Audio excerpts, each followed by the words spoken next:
আচ্ছা, আমার প্রিয় নবীজি আপনাকে এরকম হাত ধরে টেনে জান্নাতের মধ্যে নিয়ে যাচ্ছে, সে সময়টা আপনার কেমন লাগবে? অবশ্যই নিয়ে যাবে। আপনার জন্য তো 63 সাল জিন্দেগি আমার রসুল উম্মতি উম্মতি বলে কান্না করেছে।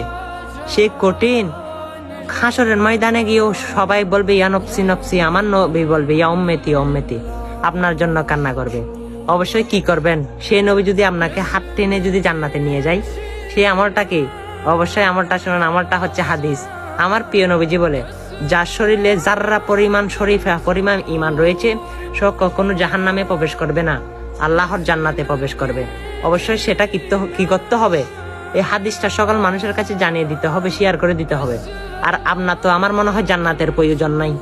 যার যার জান্নাতের প্রয়োজন নাই, সেই ভিডিওটা শেয়ার করার দরকার নাই। কারণ আপনার ভিডিওটা অন্য না দেখুক আর আপনিও সোয়াব কামাই না করুন। সেটা আপনি যদি চান তাহলে ভিডিওটা এড়িয়ে যান।